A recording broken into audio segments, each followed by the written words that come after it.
Apa? Karena Piagam Jakarta itu adalah syariat, sedangkan Pancasila dengan bunyi yang sekarang, ketuhanan yang Maha Esa itu adalah akidah. Tidak akan ada artinya syariah itu tanpa akidah. Dan sudah jelas, Islam diturunkan di muka bumi ini untuk siapa? Untuk manusia dan kalangan jin. Agar apa? Untuk memperbaiki akhlak. Sekalian saya pernah baca sebuah kitab.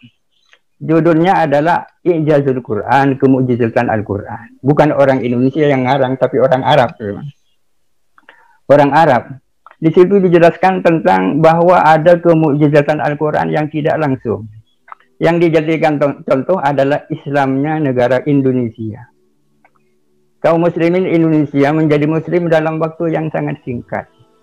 Mereka mengatakan bahwa intasara al-Islamu fi Indonesia misla intisari an-nari fi aqwaril qasdi. Tersebarnya Islam di Indonesia itu seperti tersebarnya api di tumpukan jerami dalam waktu yang singkat. Kenapa demikian? Karena Islam yang indah itu disampaikan oleh orang-orang indah, dan kebetulan orang-orang Indonesia adalah manusia-manusia yang ramah. Akhirnya lahirlah apa yang disebut dengan Islam Nusantara. Salah satu dimensi daripada Islam Nusantara adalah soal ini, penyebaran Islam di Indonesia ini. Para bapak sekalian, lahirlah para ulama di Indonesia ini.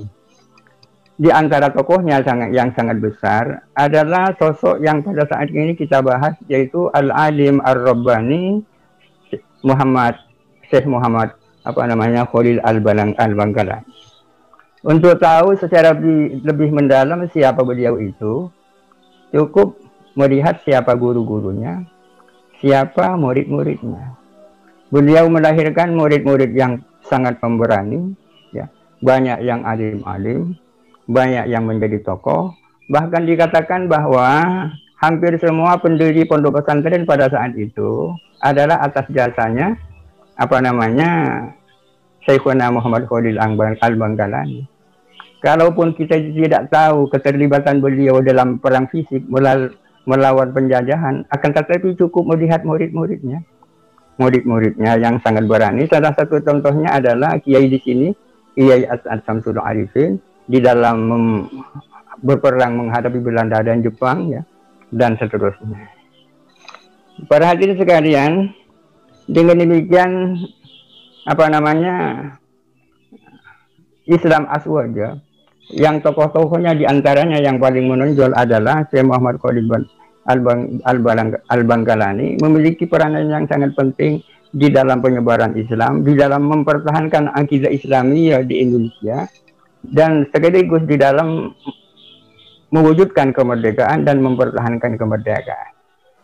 Berbicara tentang Aswaja, tidak bisa dipisahkan daripada karakteristik daripada Aswaja. Karakteristik daripada Aswaja adalah wasatiyah, moderasi. Dan wasatiyah sendiri sesungguhnya adalah watak asli daripada Islam. Sehingga bisa dikatakan kalau ada kelompok tidak memiliki karakter wasatiyah, sesungguhnya ya bukan Islam yang asli. Karena Al-Quran jelas mengatakan wa kadzalika ja'alnakum ummatan wasaton. Wasatiyah itu memiliki banyak makna. Salah satu makna daripada wasatiyah adalah bijak, meletakkan sesuatu pada tempatnya. Kapan kita harus merah, kapan kita boleh putih, itu. Oleh karena itu banyak orang yang berkomentar bahwa politiknya NU itu sudah ditebak. Kenapa sudah ditebak? Karena memiliki prinsip-prinsip, kaidah-kaidah fiqhiyah, kaidah-kaidah usuliyah, ya. Punya kaidah ad-darurat tubihul mahdurat, ada kaidah al-hajatu tanzilu manzilatal darurat, ada kaidah al-akhdhu bi akhfid dararain, ada kaidah an-nuzul minal masalil ala ilal waqi'il adna. Seandainya tidak karena tampilnya ulama-ulama Aswaja, barangkali saya tidak membayangkan bahwa negara ini akan terwujud sampai sekarang. Orang-orang Aswaja pada asalnya menginginkan negara ini menjadi negara Islam. Akan tetapi karena situasinya tidak memungkinkan, ulama-ulama Aswaja mau turun dari langit idealitas ke bumi realitas, menerima Pancasila sebagai dasarnya. Pada awalnya orang-orang NU keberatan terhadap dicoretnya 7 kata dari Piagam Jakarta. Akan tetapi kondisinya tidak memungkinkan, akhirnya mereka rela. Meskipun sesungguhnya Pancasila dengan yang bunyi yang sekarang ini menurut pandangan saya lebih afdal daripada Piagam Jakarta yang berbunyi ketuhanan dengan kewajiban melaksanakan ajaran syariat bagi pemeluk-pemeluknya. Kenapa? Karena Piagam Jakarta itu adalah syariat, sedangkan Pancasila dengan bunyi yang sekarang ketuhanan yang Maha Esa itu adalah akidah. Tidak akan ada artinya syariah itu tanpa akidah. Tanpa akidah. Para hadirin sekalian, ini mungkin yang bisa saya sampaikan karena dibatasi hanya beberapa menit. Ya.